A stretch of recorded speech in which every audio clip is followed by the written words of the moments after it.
All right, welcome back, everybody, to the Blueprint on How to Turn Goals into Achievement podcast for students. I am your coach, host, and speaker, Andres Ruiz, and I am really excited about my guest today. Just an amazing person that I got to meet last year, and she is doing so many amazing things, and I'm really proud of her for all the things that she's accomplished and all the things that she will accomplish in the coming year. And her name is Monica Wilson. Now, she has a very impressive resume, the things that she's done. I mean, she's a STEM scientist, a model, a public speaker, and I love a digital nomad. So welcome, Monica, to the podcast. How are you feeling today? Thank you for having me, Andres. I'm feeling so excited to kick the year off with being on your show. Yeah, for sure. I'm really excited to have you on the show too. And so when I have my guests on, I always kind of like have them brag on themselves, talk to about themselves a little bit. I'm a big believer in that just self-talk and saying good things about yourself is extremely important. So just to get things started, I want to ask you, what would you say is your superpower?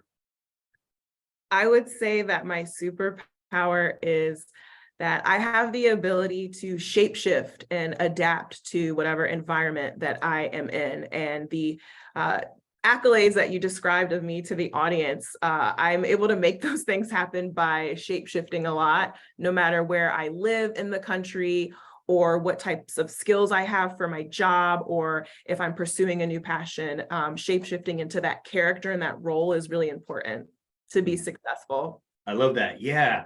And that kind of reminds me of you said it in a really cool way, shape-shifting.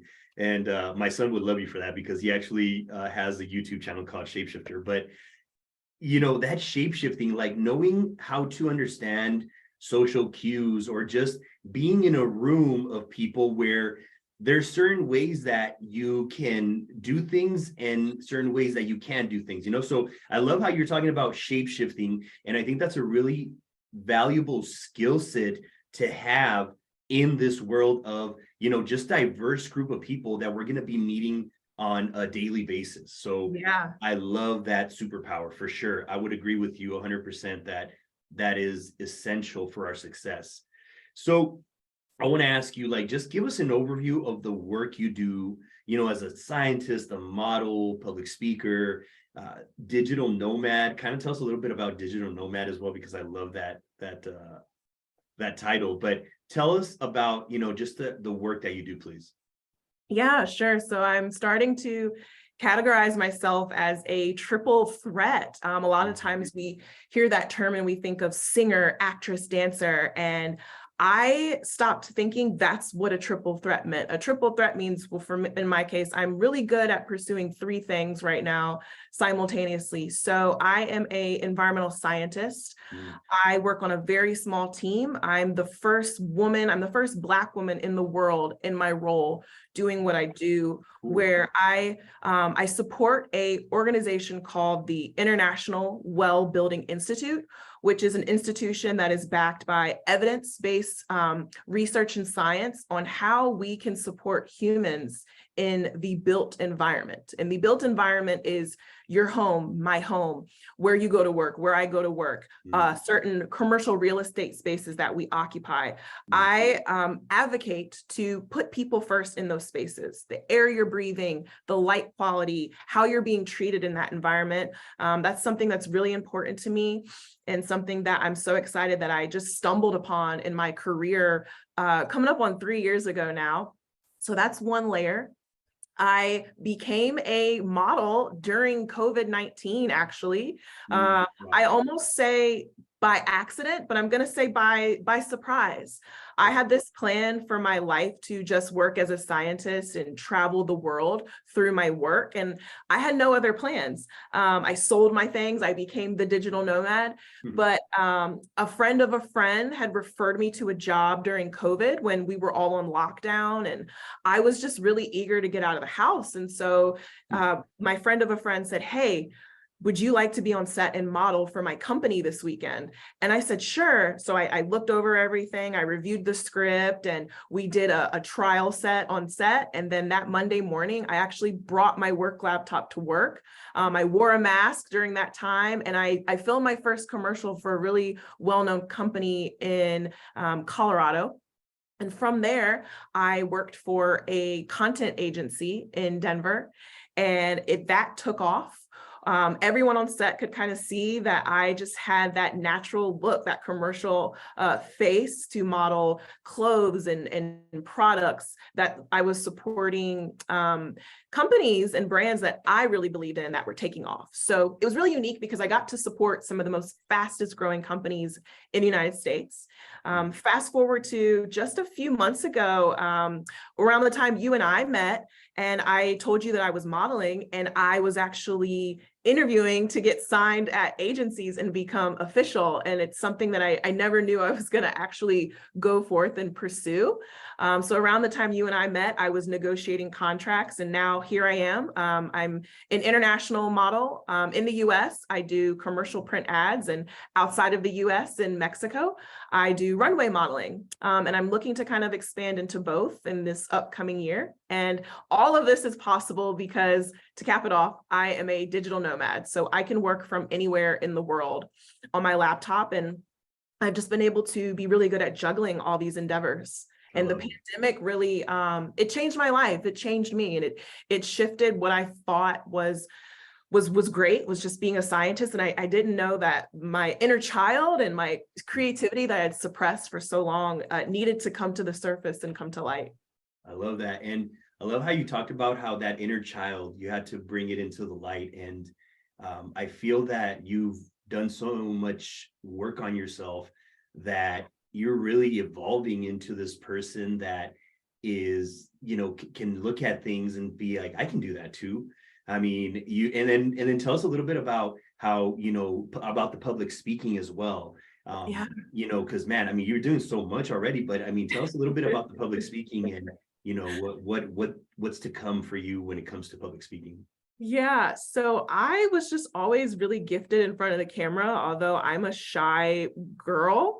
I took television production in high school, and I took a public speaking class in college. And I just remember as a kid growing up, when speakers would come into my classroom, I would look up to them literally and idolize them and think about, well, how do I do what they're doing in their career, but then also how do I turn around and give back and share my story? And I've lived many lives clearly up until this point. And so I'm really passionate about speaking to young women and students, and also colleagues and career professionals in my industry on my experience as a minority in the sustainability field, my experience with redesigning my life. In my 20s, I just kind of pivoted and I did other things. And I proudly talk about that because people are scared to do that. They're scared to make a change. And I know how that feels and how impossible it feels to redesign your life and to go after what you want. And now I'm starting to talk about confidence this year. And so just sharing with people how I've learned to become confident in these many hats that I am juggling, because life isn't perfect and things happen. Things have happened on set. Things have happened while I'm traveling. Things have happened while I'm working. And something I'm learning that you have to do to remain successful is you just keep moving forward and you maintain your confidence no matter what. Yes, I love that. Yeah, and confidence is so crucial for Yeah. success. And I love that everything that you said is so powerful, and it's so important for people to hear all this stuff because, when you see somebody like yourself, you're like, oh, she's got it all figured out. She probably knows all these things. And really, I mean, you've gone through struggles, you've gone through challenges. I'm sure that, that there's some students out there that are probably thinking, yeah, but she's got it all figured out. Like, I probably couldn't do that. And so for like those students that are thinking that way, that would be interested in becoming a scientist or a model, what would you say it takes to be successful at what you do? And you did say confidence, but tell us a little bit more. Yeah. So The truth is, I didn't have everything figured out as my life was unfolding, and I didn't know anybody in the fashion and modeling industry. I didn't know that many Black scientists that look like me. So I just kept taking one step at a time and doing my research and trying to network and connect with people. And so I can totally resonate with, oh man, that person has it all together. But honestly, no, it takes time, it takes a village, it takes courage. And so advice I would give to be successful at what I do is, I would say, confidence.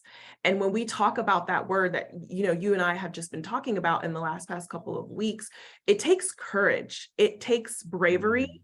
And especially for women, we feel like we can't show up and be who we are in spaces that we frequent and occupy all of the time. We are taught to shrink ourselves or to only be one thing in this life. So if I was only a model, you can make assumptions about me that I only care about my beauty or I only care about fashion, but that's not true. I'm a scientist and I am a world traveler. So it takes courage to step into who you want to be. Yes. Another thing I would say is you have to be well at receiving criticism. So I learned that. I'm really proud that I learned constructive feedback and criticism as an athlete in high school. I had some really good track and field coaches, and they almost were like secondary father figures to me. And when they would give me feedback, it was feedback to tell me how I was performing at that time, and then what I need to know moving forward.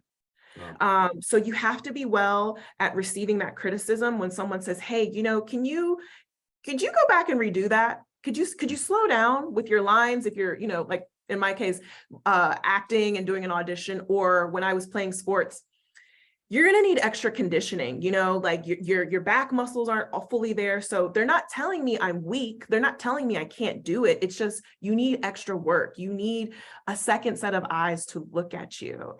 Even in the workplace, like we all learn differently, and I learn differently too as a scientist. And so when I'm getting feedback, I'm also walking my colleagues through how I think and how I approach problems. Yeah. Okay.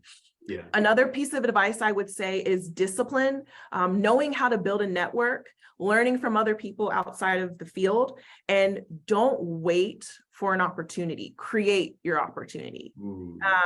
As a model, now I have an agent. I thought, in the beginning, like, okay, I'm done. Like, I don't have to do any more work. But that was just the beginning. I still had to create my opportunity to become a runway model internationally. And I embarked on that on my own and made it happen. I love that. Yeah. Ooh, man, I love that. Yeah. Don't wait for an opportunity, create an opportunity. That's fire right there. That's a golden nugget right there. Everything's been a golden nugget, but I really agree with you with everything that you said, the confidence, the discipline, and just networking. I know that you do a lot of networking, and a lot of people, you're connecting with so many people that are seeing your greatness because you're creating the opportunity for you to put yourself out there, because people are not going to come knocking at your door and saying, hey, where's Monica? They're just going to be waiting there for you, and they're waiting. And if you don't look for them, they will never find you. So I think those are very key, important points for students to be successful. So thank you for sharing that. But I know that along your journey, you've had some challenges, and I think it's really important that we talk about those. What would you say is like the biggest challenge or challenges that you had to deal with during college, during this process of becoming a scientist? Yeah, so the first challenge was that I chose to study a major that not a lot of people that looked like me would pursue. You wouldn't just walk into a science class, a calculus class, a math class, a class on how to study rocks and minerals. Where I come from, like, you just wouldn't do that. And so I felt very lonely and isolated and invisible, and I stuck with it. And even though my friends chose a different path, I didn't change my major just because that would have been more socially acceptable or that would have been the easier route. I still did what was best for me. Another thing was that when I was in college, I was around a lot of students who they landed an internship for the summer. And then when they graduated, that same internship employer offered them a job. That actually never happened to me during my college career. Okay. I had to create my opportunity. I had 6 internships from my second year of college, my sophomore year, up until when I graduated. And some of them were for a year, a semester, a couple of weeks, some were paid, some were free. So I would juggle so many different things in college. And even though that sounds like it's a lot, to be honest with you, that was the best sample of figuring out what people did in my field. Because if I didn't want to work there, or I didn't want to have a future like this person at this company, I was already seeing it. I was already peeping game. And then I met some amazing professionals that have still helped me get to where I am today. We wouldn't be having this conversation. And so, yes, like create that opportunity. Take as many internships as you need. And if something's not for you, that's okay. That's the purpose of an internship. And the last struggle I had was I had to figure out my mindset around how I was going to learn information at the collegiate level and pass the class. So in high school, you get really comfortable with studying and taking a test and multiple choice or writing essays. And when I was at college at the University of Virginia, the bar, the level, the standards were just much higher than where I was at in high school. And so I had to learn differently. I had to go to office hours. I had to hire a tutor. I had to go to the writing center. I had to Google information. I had to pair up with people and tell them I'm struggling. This is how I'm a hands-on learner. I have to touch things. You have to make me do it in order for me to get it. Reading directions is like sometimes that's not what I'm good at. So you just have to know yourself and be honest. I love that. Yeah, no shame. No shame. I love that. And that's the beauty about it, that, and this is why I put this together, is to have people share their experiences so that people cannot be like just seeing what's in front of them. They see more of what they've gone through and the challenges. And I love how, which I think is a very powerful golden nugget for the people listening, is asking for help and just saying, hey, you know what? I'm lost. I need help. That right there is such a golden nugget. If you were to just ask for help, man, so many people would not be struggling with school, with their mental health, with their emotional health. I mean, help you can ask in many areas, and it's important that we ask for that help, because if we don't, we're going to stay lost and stuck. So thank you for sharing that. And, for like the people, like the students like listening that are facing like these challenges, what advice would you give to overcome the challenge? I mean, you kind of talked a little bit about some of the things that you would do, but is there anything else that you would share with these students who are struggling with similar challenges that you had at that time? Absolutely. Learn how to run your race. So that's something my high school track coach told me. You can't worry about the smartest kid in the class, the valedictorian, the star athlete. How do you run this race? And to break that down further, school is not a sprint. It is a marathon. And, look at marathon runners. They're training throughout the year. They have to eat a certain way, recover a certain way. And they're focused on this long-term goal, this long-term vision of completing a marathon, not a 50-yard dash. So you do not want to burn yourself out. You need to learn how to pace yourself in college. If you can only take one internship during the semester, do not start off with taking 3. Ease yourself into it. Yes. Ask for help everywhere. Ask your classmates. I don't care if they look like you better ask them.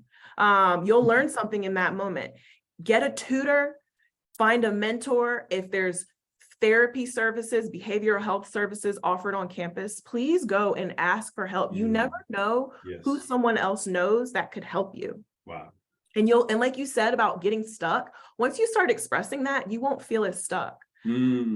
Yes. Yeah. Yes. And the last thing I would say is find one motivational speaker that you know of or someone you discover that can help you mentally run that marathon. And for me, it was Eric Thomas, the hip hop teacher. Yes. I was taking a class called hydrology, where you study the speed at which rivers flow and how they are weathering rocks. And that is very difficult and complex.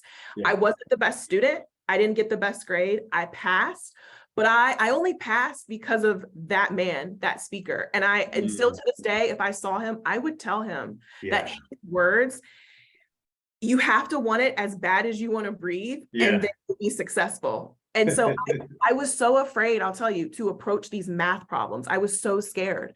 And I would download his audio books, and I would just have it on my iPod and walk around campus, and I'd be ready to step into class. Like, no, I want this. I want to receive a passing grade. I want to get my degree. We're not going to turn around and fail. But his words have helped me throughout my life. Oh man, I feel like we're the same person right now, because you're talking about how, like, I would go to my job that I hated listening to Eric Thomas. And I remember when I quit my job, I remember him saying, you must sacrifice who you are for what you will become. And I got up off my chair and I went up to my boss and I said, can I talk to you? And I quit right there. It was like, I was scared to do it. But at that moment when I heard it, I was like, I must do it. So I love that you were just listening to all these guys in your ear. This was specifically Eric Thomas, that was motivating you and helping you believe in yourself. And mentors, you don't have to necessarily find mentors in person. You can find digital mentors. That's what I did. That's what I did. I love that. And, just like, how did you find mentorship for what you do, like in college and all this? Like, like, how did you find mentorship and get help on this journey? And like, any like particular mentors that you would want to give a shout out to? Yeah. So in college, my mentors were usually my supervisors. Okay. And then when I went on to start my career, it was again supervisors or people in different departments. And to be honest with you, those were great mentors, but we didn't have the same lifestyle. So I've had mentors where it's a great fit, we're aligned, and I've had mentors where it's just not a good fit, but I learned something from that. Yeah.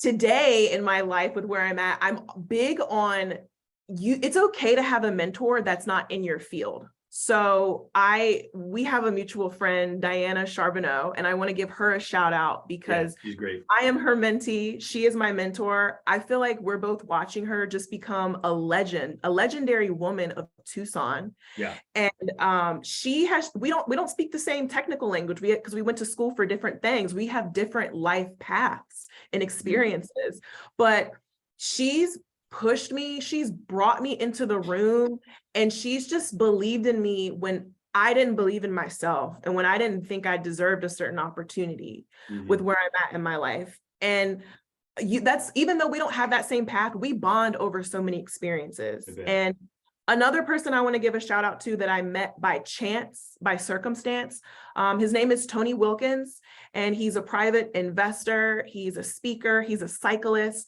and he's got some great digital content on how you could engineer your life and experience serendipity.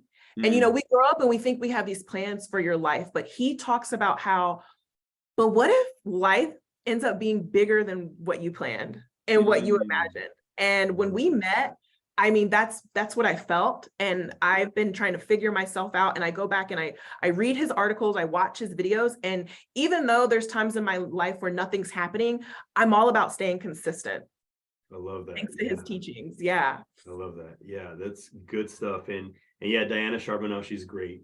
She's definitely a legend, like you said. Like, she's doing so much for the community. Yeah. And I had the honor and the privilege of meeting her as well and learning a lot from her, just and learning from what, like, she's just doing things, so it's definitely a mutual friend of ours that I agree. She's a great mentor. And, just to end things, like, I just want to ask you, why is it important to stay hungry and humble at the same time when you're pursuing your goals? It's important because, to be honest with you, you're going to be in the waiting room throughout your life, throughout many seasons of your life. You're not going to wake up, pick a goal, and achieve it tomorrow. You're going to be in something like the waiting room. So think about being in a waiting room when you're in the hospital. Think about being in a waiting room before a big reception party or a big milestone. There's so many feelings that are going through your mind. You're sad, you're happy, you're anxious, you don't know what the outcome is. and you have to get comfortable with sitting in the waiting room. And Mm. I'm in a season of my life where I am in the waiting room. I've planted a lot of seeds. I'm working hard, but I have to stay consistent. So I'm in the gym, I'm reading, I'm only surrounding myself with people that I look up to and that also believe in me. People that want to learn about me and people that I can inspire and help make an impact on their life. But I say waiting room because people that know you, they're going to check in, they're going to see how you're doing, and they're going to want to know, oh, Monica, did you achieve that thing finally? Oh, Mm. it still hasn't happened. You Yeah. got rejected. You didn't get that. You didn't get that. And then they're going to go back to their life and they're going to think, well, she hasn't made it yet. But I'm in the waiting room. I've made it. I'm happy to be here. I'm in the waiting room, the elevator, whatever it is. I'm making conversation with those that are around me and I'm keeping myself poised. I'm human, so I am nervous. I am uncertain of the future, but I'm learning how to trust my gut and the universe and what the world has to offer me. And that note on what you said about how Eric Thomas mentions how to sacrifice yourself in order to become who you need to be. That's where I'm at now.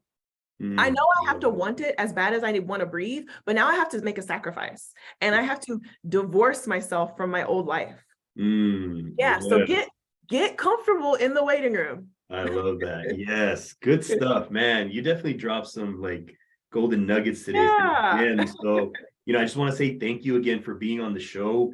This was extremely amazing. I know that the students watching and the audience watching will get a lot out of it. I mean, I was taking some notes right here too, so I learned a thing or two today.